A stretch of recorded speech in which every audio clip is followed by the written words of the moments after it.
ஆண்டவராக இயேசு கிறிஸ்துவின் நாமத்திற்கு மகிமை உண்டாவதாக. இந்த நல்ல நாளிலே உங்கள் யாவரையும் நான் வாழ்த்துகிறேன். இந்த நாளின் தியானத்திற்கு என்று தெரிந்து கொள்ளப்பட்ட வேத பகுதி யூதா எழுதின பொதுவான நிருபம் 9ஆம் வசனம், ஜூட் verse 9. பிரதான தூதனாகிய மிகாவேல் மோசேயினுடைய சரீரத்தை குறித்து பிசாசுடனே தர்க்கித்து பேசினபோது அவனை தூஷணமாய் குற்றப்படுத்த துணியாமல், கர்த்தர் உன்னை கடிந்து கொள்வாராக என்று சொன்னான். ஆமென். இந்த இடத்துல நம்ம பார்க்கும்போது பிரதான தூதனாகிய மிகாவேலுக்கும் சாத்தானுக்கும் இடையில ஒரு தர்க்கம் நடக்குது, ஒரு ஆர்கியூமெண்ட். என்ன சாத்தான் கேட்குறான் அப்படின்னு பார்க்கும்போது, மோசேயினுடைய சரீரத்தை குறித்து அவன் கிளைம் பண்ணுகிறான். இந்த சரீரம் எனக்குரியது, இந்த சரீரத்தை எனக்கு சொந்தமானது என்று சொல்லி. ஏனென்று சொன்னால், மோசே ஒரு சமயம் ஒரு எகிப்தியனை அவன் கொன்று போட்டது நிமித்தமும், அது மாத்திரமல்லாதபடி கண்மலையை பார்த்து ஆண்டவர் பேசுன்னு சொன்ன இடத்துல அதை அடித்தது நிமித்தமாக இங்கே அவன் மேல் ஒரு குற்றத்தை சுமத்தி கொண்டு இங்கே சாத்தான் கிளைம் பண்ணுகிறான். ஆனால் அவைகளெல்லாம் ஆண்டவருடைய ரட்சிப்பினால் அவைகளெல்லாம் ஆண்டவர் மன்னித்து விட்டார் என்பதை நாம் புரிந்து கொள்ள வேண்டும். மோசே ஒரு எகிப்தியனை வெட்டினது, கொன்று போட்டது, அது எப்பொழுது என்று சொன்னால், ஆட்டுக்குட்டியானுடைய பஸ்கா ஆட்டுக்குட்டியின் இரத்தம் பூசப்பட்டு அதன் கீழாக அவர்கள் விடுவிக்கப்படுவதற்கு முன்னதாக நடந்த சம்பவம். அதனால் அது ஒரு ரட்சிப்புக்கு சமானமானது. அது மாத்திரமல்ல, மோசே தேவன் சொன்ன பொழுது, பேச சொன்ன பொழுது அடித்து விட்டார் கண்மலையை. அதற்கு தகுதியான ஒரு தண்டனையாக தான் ஆண்டவர் மோசேயை கானானுக்குள்ளே பிரவேசிக்க வைக்கல. கானானுக்குள்ளே நீ போக மாட்டேன்னு சொல்லிட்டார். அப்போது இந்த பூமியிலே அது ஈடுகட்டப்பட்டாயிற்று, சரியாக்கப்பட்டாயிற்று. ஆனாலும் பிசாசு கேட்டு பார்க்குறான், ஏதாச்சும் நமக்கு கிடைக்குமா, ஏதாச்சும் நம்ம கிளைம் பண்ணலாமா அப்படின்னு. மோசே தேவனுடைய வீட்டில் எங்கும் உண்மை உள்ளவனாய் இருந்த ஒரு தேவ மனிதன். அந்த சரீரத்தையே இங்கே சாத்தான் எனக்கு வேணும் அப்படின்னு கிளைம் பண்ணுகிற ஒரு காரியத்தை நம்ம பார்க்கிறோம்.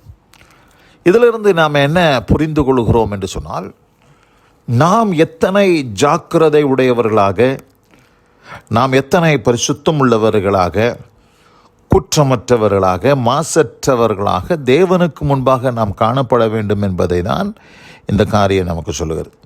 ஏனென்று சொன்னால், இன்றைக்கு கர்த்தருடைய பிள்ளைகள் தவறுகிற தவறுகள், அவர்கள் சில இடங்களிலே செய்கிற சில காரியங்கள் எல்லாவற்றையும் சாத்தானும் உட்காந்து கணக்கெடுத்துக்கிட்டு இருக்கிறான். கணக்கெடுத்துக்கிட்டு எப்படி மோசையின் சரீரத்தை கிளைம் பண்ணானோ, இன்றைக்கி கர்த்தரிடத்தில் நான் அவருடைய பிள்ளைகளை கிளைம் பண்ணும்படியாக சாத்தான் எவனை விழுங்கலாமோ என்று வகை தேடி சுற்றி திரிகிற கர்ஜிக்கிற சிங்கத்தை போல அவன் சுற்றி சுற்றி சுற்றி சுற்றி வந்து கொண்டிருக்கிறான் என்பதுதான் உண்மை. உதாரணத்திற்கு நான் ஒரு வசனத்தை உங்களுக்கு காண்பிக்க விரும்புகிறேன்.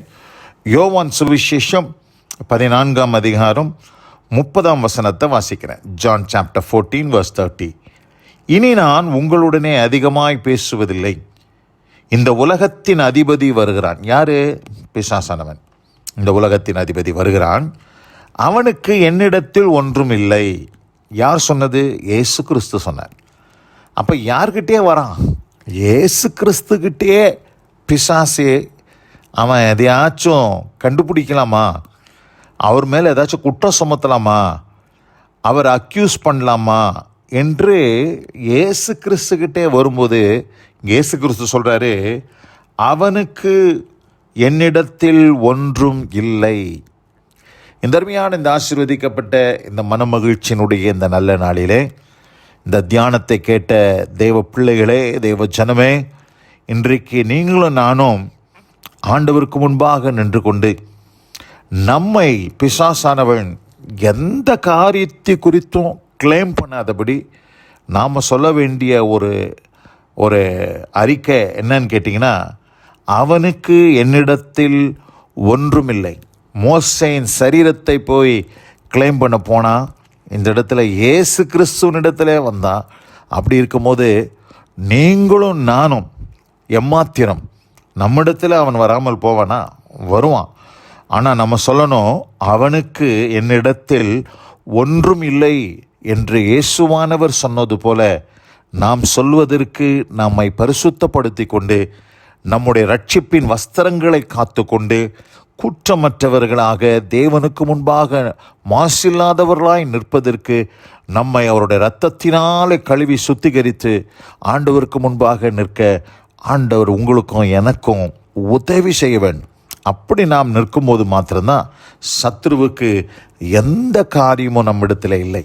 இந்த அருமையான இந்த நல்ல நாளில் கூட இந்த வசனத்தை கேட்ட உங்கள் யாவரையும் ஆண்டவர் சாத்தானுடைய அவனுடைய காரியத்திலிருந்து தேவன் விடுவித்து காத்து கொள்ளும்படியாக நாம் ஜெபிக்க வேண்டும். கர்த்தர் நம்ம வழி நடத்தி காப்பாராக. இந்த வசனம் கேட்டவங்க ஒவ்வொருவரையும் கர்த்தர் தாமே ஆசீர்வதிப்பாராக. God bless you all. ஆமென், ஆமென். நாம் ஜெபிப்போம். எங்கள் அதிகமாய் நேசிக்கிற எங்கள் அன்பின் பரலோக பிதாவே, மோசேயினுடைய சரீரத்தை குறித்து பிசாசு பிரதான தூதனாகிய மீகாவேலிடத்திலே தர்க்கித்து பேசினான் என்று நாங்கள் பார்க்கிறோம். ஆண்டவரே, நாங்கள் எப்படிப்பட்டவர்களாக இருக்கிறோம்? அவனுக்கு எங்களிடத்தில் ஒன்றும் இல்லை என்று சொல்லத்தக்கதாக ஆண்டவரே, சாத்தானுடைய எந்த காரியமும் எங்களுடைய வாழ்க்கையிலே காணப்படாதபடிக்கு எங்களை பரிசுத்தப்படுத்தி கொண்டு ஆண்டவர் எங்களை வேலியடைத்து மறைத்து உம்முடைய பிள்ளைகள் ஒவ்வொருவரையும் காத்து கொள்ளும்படியாக நான் மன்றாடி ஜெபிக்கிறேன். ஆசீர்வதியும் வழிநடத்தி காரும் உம்முடைய நாமத்தை மகிமைப்படுத்த இயேசு கிறிஸ்துவின் வல்ல நாமத்தில் பிதாவே. ஆமென், ஆமென்.